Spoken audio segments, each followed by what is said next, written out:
There is something strange about money. Some people are clearly intelligent. They learn fast. They speak well. They think logically. They can explain complicated ideas with ease.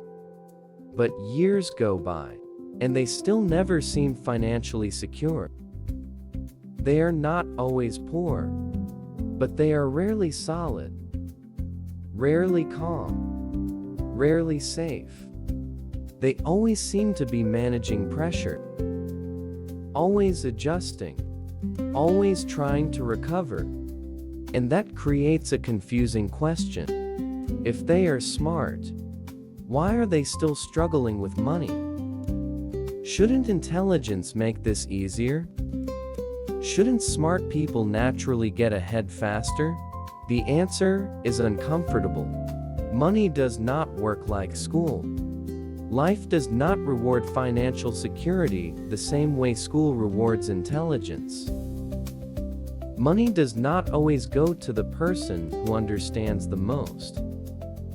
Very often, money goes to the person who manages themselves better. And that is where many smart people quietly lose. Chapter number 1. Knowing is not the same as doing. The first mistake is very simple. Smart people often overvalue understanding. They believe knowledge will naturally save them. They think, if I understand enough, I will eventually do the right thing. But knowledge is not the same as action. And action once is not the same as repetition. You can understand saving money and still spend impulsively when you feel low. You can understand long-term investing and still delay starting for years. You can understand debt and still sign up for payments that weaken your future. You can understand risk and still make emotional decisions under pressure. Knowledge can reveal the problem, but habit is what decides your financial life. And that is frustrating, because smart people often expect life to reward what they know. But personal finance is not mainly a knowledge game. It is a behavior game. It is a repetition game. It is a structure game. It is built on what you do when nobody is watching. And often, the smartest people delay progress because they assume understanding is already progress. But understanding without execution changes nothing. Chapter number 2. Smart people are often better at rationalizing bad decisions. This is where things get more uncomfortable. Smart people are not only capable of bad money decisions, they are often better at defending them. They know how to explain things. They know how to make weak decisions sound reasonable. They know how to wrap emotion in logic. They say smart things, but then they spend emotionally. They work hard. They get tired. They feel stress. They feel pressure. And then they reward themselves. A better phone, a more expensive dinner, a shopping spree after a hard week, a purchase that feels deserved, a trip that feels necessary, something new to feel relief. The feeling is real. The exhaustion is real. The pressure is real. But the relief is short. The payment is longer. And here is the hidden danger. Smart people rarely say, I am losing control. Instead, they say, I worked hard for this. I need this to be more productive. This is just once. I deserve something nice. I will make up for it later. It is not that bad. I can afford the monthly payment. And this is how intelligence becomes self-deception. Not loud deception. Refined deception. Sophisticated deception. The kind that sounds smart enough to believe, and that is dangerous. Because once a bad financial habit has a good explanation, it becomes much harder to stop. Chapter number 3. Income is not the same as financial strength. The second major mistake is confusing income with stability. Many smart people earn decent money. Some earn very good money. But earning is not the same as keeping. And keeping is not the same as building. A person can have a good income and still be financially weak. They may have no buffer, no emergency fund, no investment habit, no breathing room, no system. They live with the feeling, this month is okay, but one surprise expense appears, and everything becomes stressful again. That is not stability. That is standing too close to the edge. A lot of smart people focus heavily on earning more, and earning more does matter. But they focus less on building a life that costs less than what they can technically afford. They assume more income will solve everything. But if their lifestyle rises at the same speed, the pressure remains. This is the lifestyle inflation trap. They earn a little more, so they upgrade a little. A nicer apartment, a better car, better restaurants, better clothes, better subscriptions, better looking routines. Everything improves a little, but financially, very little actually gets stronger. And then they wonder why success still feels fragile. The truth is painful. Many people are not financially trapped because they earn too little. They are trapped because they built a life that is too expensive to sustain. Chapter number 4. Smart people often delay because they want certainty. This is another silent problem. Smart people often want clarity before they begin.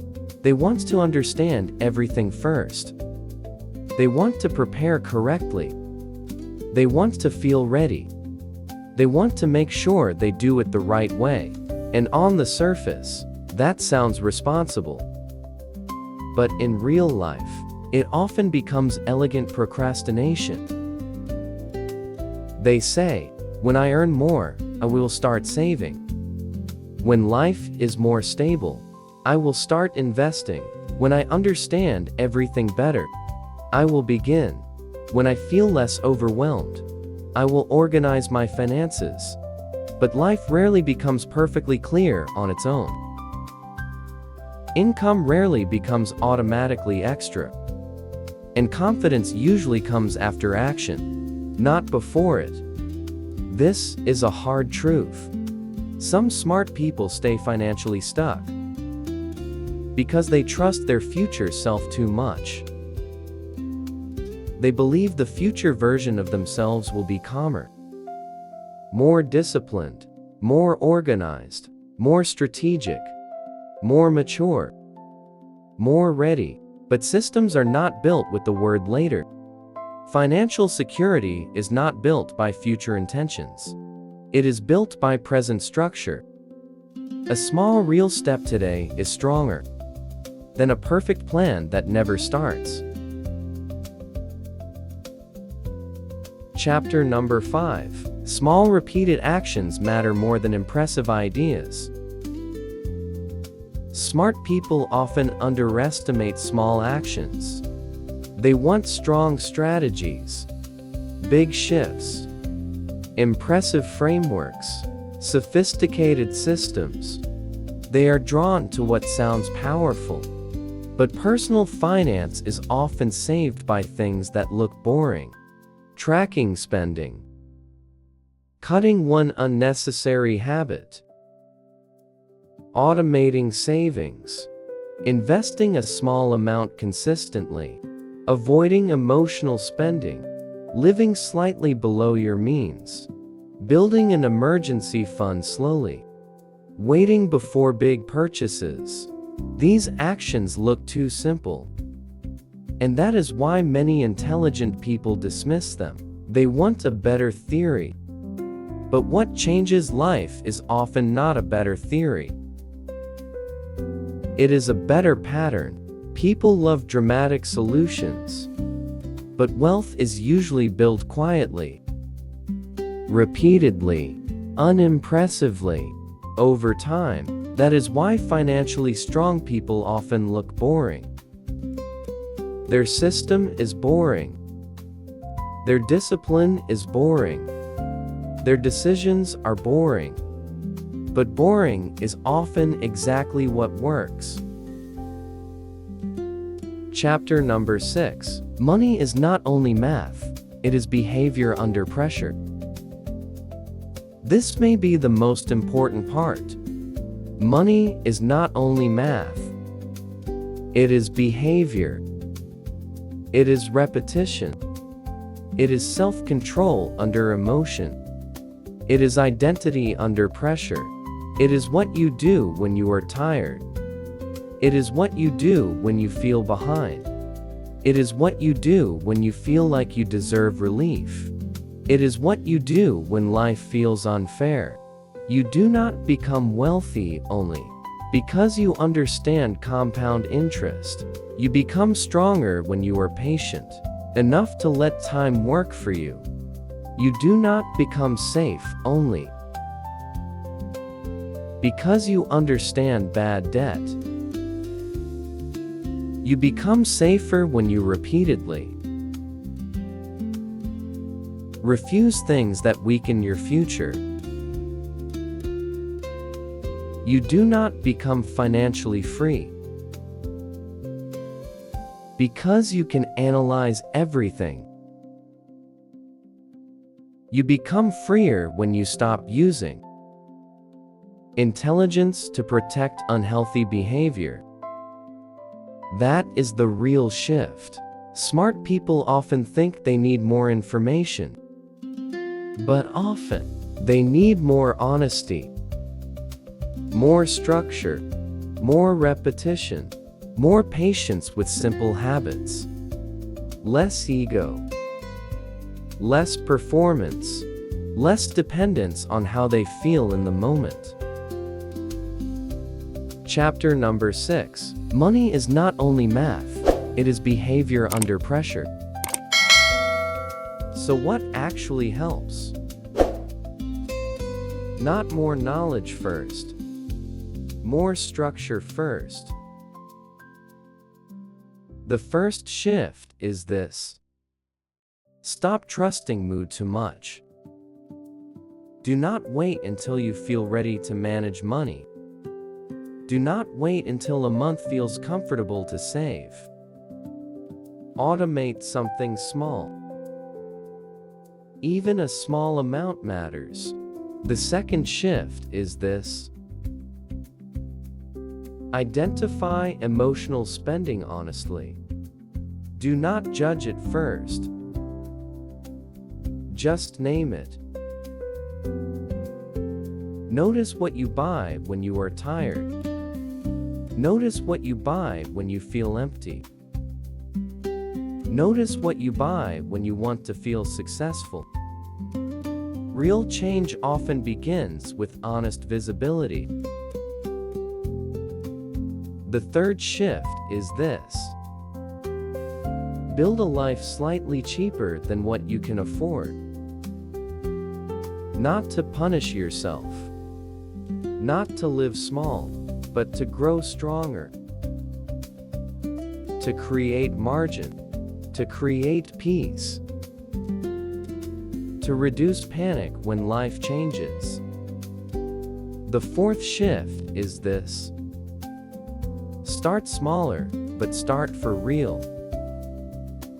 A small savings habit, a small emergency fund, a small investment, a small monthly review, a small pause before spending. Small but real beats big, but imagine. Every time. And finally, stop trying to look financially successful before you become financially strong. Looking successful is expensive. Being strong is quieter. But quieter is better. Closing. In the end, intelligence is an advantage, but it is not a financial system. Intelligence can help you learn faster, but it cannot replace structure. It cannot replace discipline. It cannot replace honesty. It cannot replace repeated action. Without discipline, intelligence only helps you explain yourself more beautifully. Without structure, intelligence only helps you postpone more elegantly. Without honesty, intelligence only helps you lie to yourself in smarter language. The people who improve financially are not always the people who know the most. Very often, they are the people who repeat simple things long enough. They are calmer, less impulsive, less attached to image, less eager to prove something with money. If you are smart, but still always feel short on money, the problem may not be your potential. The problem may be the system you live inside every day. And that is the good news.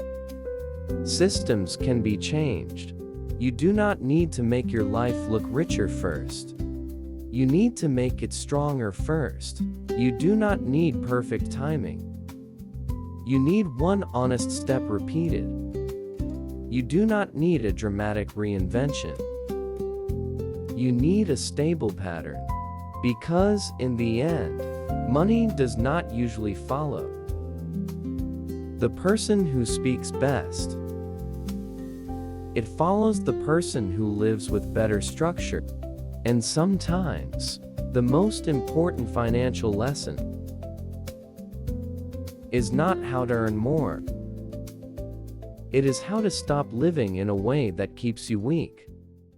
Thank you for listening, and for staying with me until the end of this video. Please subscribe to the channel for next video.